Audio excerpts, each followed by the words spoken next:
In a kaya manner of nakuha? speaking, sabi, ito yung mga anak ng Diyos. Oo, sige, alamin ayan, natin yan. Ayan ang busisiin natin ngayon, ano, ha?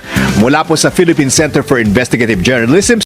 Ayan mga bossing, ito daw po, pag-uusapan po yung mga anak ng Diyos. Sabi ni Andrea Nuelan, tama ka po Sir Mark, may ginawa din sila pero hindi lahat matibay ang pagkagawa. Kawawa ang bayan natin. Imagine na nga lang natin lahat ng proyekto na iniisip ng mga senador tapos hindi nila kinukorap. Ng mga, hindi senador lang, ng mga politiko natin tapos hindi kinukorap. Naku, ganda ho sigurado ng Pilipinas. Di po ba? Sabi ni Mark, nakapangalan ko, shout out daw, silent viewer from Iloilo. Game! Si Miss Gwen Latoza. Hi, Miss Gwen. Hi, Miss Gwen, good morning. Hi, good morning po. Ay, very good to have you. So, Miss Gwen, please tell us, saan nagsimula itong study na ito ng PCIJ and ano ang nag-inspire sa inyo para gawin ito? Actually, ma'am sir, nanggaling lang po ito dun sa website din po ng Pangulo. So, Di ba? Yan yata yung isumbong mo sa Pangulo. Tama ba? Isumbong kay Bongbong. Hindi. Kaya ano yung kay Michael B. yun, mga kababayan. Pero yung isumbong mo sa Pangulo, tingnan nyo ho, diyan nag-uumpisa, pati po si Senator Ping Lacson. Di ba? Diyan kumukuha ng mga detalye. At ang ginagawa naman po, pinupuntahan nung kanyang team, mga boss, ni Senator Ping Lacson. At doon nga po din nadidiscover, mga kababayan, yung mga hindi tapos na flood control at walang inumpisahan na flood control. pagkalabas po ng database or ng website na yon, ginawa na po namin lahat ng proyektong yon. At sinuri na po namin. Para po kasi sa amin mahalaga na ilatag sino ba talaga yung nakakuha, paano dinistribute yung pera sa buong bansa, sino yung nakalamang, sino yung hindi nabigyan, at Yan, inisa-isa talaga. At ito yung mga netizen na nag-i-email, nagsumusulat doon sa sumbong kay Pangulong Bongbong, no? Yung mga nag-i-email diyan, importante po at napakahalaga ng ginagawa ninyo para po malaman, makita natin yung mga kontraktor, yung mga politiko na walang ibang ginawa kundi kumuha ng budget tapos gagawa ng proyekto tapos pag nakuha na yung budget, wala na, kalimutan na tayo. Importante po ang ginagawa nyo. At saludo ako doon sa mga nagsusumbong doon sa site ni Pangulong Bongbong Marcos.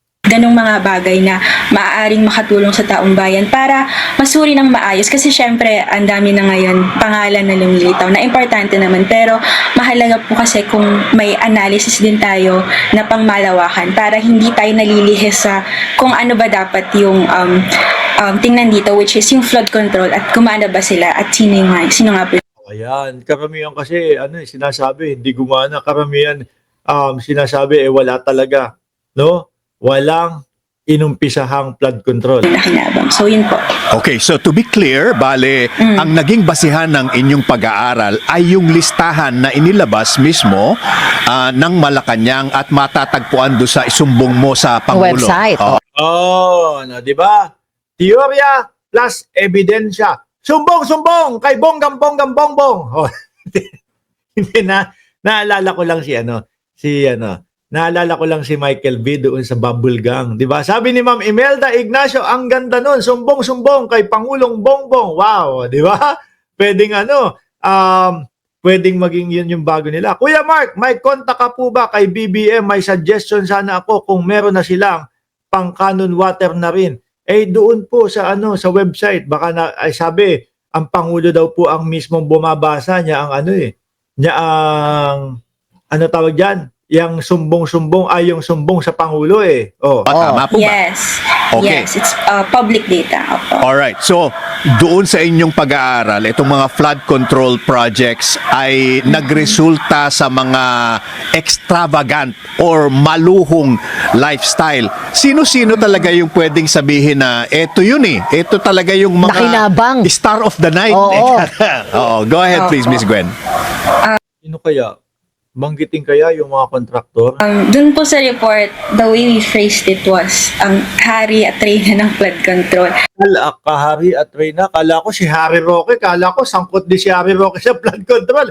Harry at Reyna ng flood control, sino po? At yun po ay yung pamilya po talaga ng Diskaya. Aray ko po, kaya sinugod ng taong bayan, binagbabato ng mga putik, no, yung bahay nila. And yung anak kasama na, yung pamilya po nila. Base po kasi sa records ng SEC and pati na rin yung mga alegasyon, di ba, ni Mayor Vico Soto and all, siya po talaga yung link sa kanila. Hindi, sabi naman ni Sara Diskaya doon sa pag-iimbestiga doon sa Senado, kumbaga sabi niya is, dinaibes ko na po yung iba, hindi na po ako sali. Pero doon naman sa Billionaire News, ang pinakita naman nila, siyam na tawag dito, siyam na kumpanya daw ho, iisang pamilya, siyam na kumpanya, iisang staff, siyam na kumpanya, iisa ang address, mga bossing. Yun. Siguro ang iniisip ko dyan, pang bid nila lahat yan. No, sabi ko nga ako sa inyo kung may 12 magbibid o 10 magbibid, tapos siyam sa kanila, isa yung independyente. Kawawa. Di ba? Sila yung bidder. Sila lang, sabi ni Sir Jorge Edralin. Di ba? The more, the more bet, the more chance of winning nga naman. 6 po doon ay binuo ng mag-asawa, tsaka po yung anak nila, at yung 3 doon ay Pati pala yung mga anak, sabi, 6 daw, binuo ng mag-asawa, pati yung anak. Kasi nakita ko ho, mga boss, yung lawyer, no, o yung tagapagsalita o spokesperson ng mga Diskaya, sabi, wag nyo na pong isama yung mga bata, yung mag-asawang Diskaya na lang po. Kasi yung mag-asawang Diskaya, matibay po. Yung mga anak daw, wag na lang daw isama.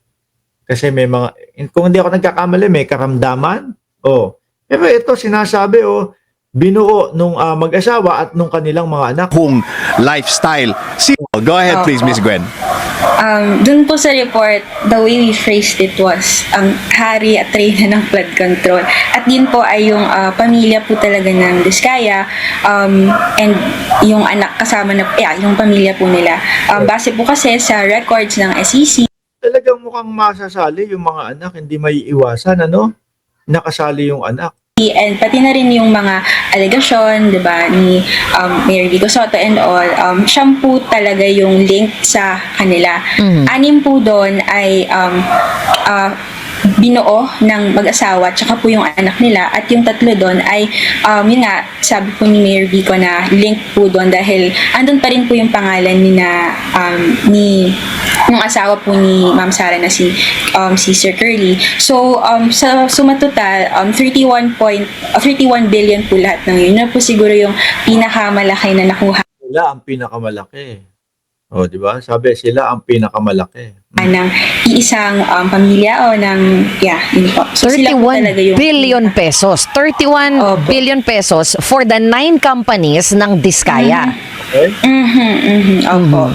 And yung iba po doon, if I want to emphasize, is joint ventures between companies that they own. So, parang asa na po yung competition pagdating sa bidding. So, dyan din po nakalahad na yung may mga slash po kung nakikita po. Yan po yung joint ventures ng mga kumpanya na sila din na Sila din, kasama din sila.